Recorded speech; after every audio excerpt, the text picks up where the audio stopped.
अस्सलाम वालेकुम दोस्तों, अॼु असां हैदराबाद में कैंपस जी पूरी संगत सां गॾु मौजूदु आहियूं ऐं कराची खां असांजो दोस्त आयो आहे कपिल देव, जेको पंहिंजे ख़र्चे ते असांखे डिनर बि कराए पियो ऐं जामशोरे में असांजो इफ़्तार पार्टी बि कराई। ऐं हीअ असां सां गॾु आहे पंहिंजो बदीन जी नाले वारी शख़्सियत अनवर ख्वाजो ऐं हीअ आहे रहीम फटी साहिबु। ऐं हिन वक़्तु असां किथे मौजूदु आहियूं? कबाब जी होटल ते। ऐं कबाब जी होटल जी जेका फरमाइश हुई असांजे प्यारे दोस्त अनवर अली ख्वाजे जी हुई, जेको ॿ टे दफ़ा अॻे बि हितां चस्का वठी चुको आहे ऐं अॼु वरी चई त संगत वारा जेके आहिनि उहे इन शइ खां महरूम न रहनि। उन करे असां सभई दोस्त हिते मौजूदु आहियूं ऐं इहे सभई महिरबानियूं असांजो जेको प्यारो दोस्त आहे अनवर अली ख्वाजा आहे उन जूं आहिनि। ऐं हितां असांजूं होनहार जेके महबूब शख़्सियतूं अचनि पियूं, टे असांजा सुठा सुठा दोस्त आहिनि। हीअ आहे असद अली कुमार साहिबु ऐं जेको गिदरनि जो तमामु घणो शौक़ीन आहे ऐं हिन जो पंहिंजो फार्म हाउस आहे जिथे दोस्त वेंदा आहिनि हर हफ़्ते तक़रीबन गिदरा खाइण वेंदा आहिनि। ऐं हीअ असांजो प्यारो दोस्त प्यारो दोस्त बाबू, जेको पंहिंजो तारीफ़ पाण कराईंदो। तव्हां केरु आहियो साईं? साईं मुंहिंजो नालो इरशाद अहमद राजो, मुंहिंजो ॾाढो प्यारो दोस्त आहे मोहम्मद कासिम खोसो। ॾाढी मिली ख़ुशी थी कासिम खोसे सां मूंखे। सर इहे मोहबतूं संगत जूं ऐं हीअ असांजो महबूब दोस्त जेको मौजूदु आहे, फ़िलहालु बिज़ी आहे कंहिं कमकार में, हितां फ़ारिग थिए थो त उनखां पोइ जेको आहे इन खे बि लाइन ते खणूं था। हिन वक़्तु असां कबाब जी ते मौजूदु आहियूं।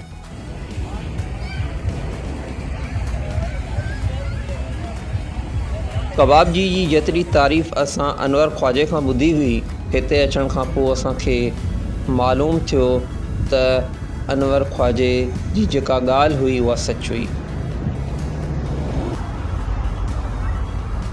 कबाब जी होटल में अंदरि दाख़िल थियासीं त बिल्कुलु सन्नाटे वारो माहौल हुयो ऐं असांजो दोस्त तक़रीबन इहा ॻाल्हि ज़ाहिर करण जी कोशिशि कंदो रहियो त ईद जो मौक़ो आहे, उन करे माण्हुनि जी अच वञु घटि आहे, हर कोई शॉपिंग जे चकर में बिज़ी आहे। बहरहाल असांजो दोस्त आहे ऐं असांखे इतबार करिणो पियो। कबाब जी हाईवे ते हैदराबाद। ये सर तव्हांजो मोहबतूं आहिनि। मज़ाक में इरशाद राजे खे कुझु चई विया संगत में ऐं पोइ उनखां पोइ दोस्तनि जा टाकुड़ा हुया। हैदराबाद मां पूरी प्लानिंग तहत असां बम्बई बेकरी तां हिकु केक वरितो, जेको बि असां खणी हिते पहुतासीं। साहब ई केक कहिड़ी ख़ुशी में खयो तव्हां? ये जो तुम संगत में मजबूर करते हो ना, ये असांजे प्यारे किनी दोस्त कपिल गाड़ी वरती है, जिन खुशी में असां संगत तरफा केक। अच्छा, ई गाड़ी वारी ख़ुशी में माशाल्लाह वो वञा अलॻि है। असां दोस्तनि जे हिन ग्रुप जी हिकु उहा खूबी बि रही आहे शुरू खां त हिकु नंढी खुशी जेका आहे उहा बि असां गॾिजी सेलिब्रेट कंदा रहिया आहियूं।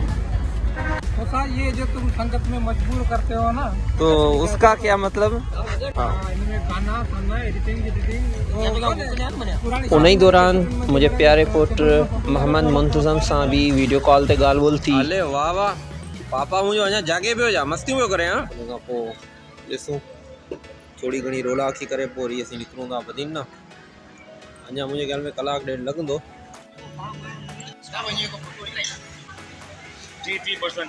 मुंहिंजे ख़्याल में कबाब जी फैमिली गैदरिंग जे लाइ तमामु बहितरीनु होटल आहे ऐं हिते खाधे जो टेस्ट बि तमामु बहितरीनु हुयो ऐं उनखां अलावा नंढनि ॿारनि जी इंटरटेनमेंट जे लाइ बि बहितरीनु बंदोबस्तु थियल हुयो। असांजे दोस्त खे ईद लाइ फ्रेश नोट खपिया थिए ऐं असां ॿुधायो हिन जॻह तां खणणु। अॼु सॼो ॾींहुं दोस्तनि सां तमामु घणियूं हैदराबाद में बहितरीनु रातियूं रहियूं। हैदराबाद पहुचण खां पोइ जामशोरो खां पोइ वरी हैदराबाद ऐं डिनर, वरी उनखां पोइ ईद जी हल्की फुल्की शॉपिंग, वरी वापसि बदीन तरफ़ असां मूव थियासीं।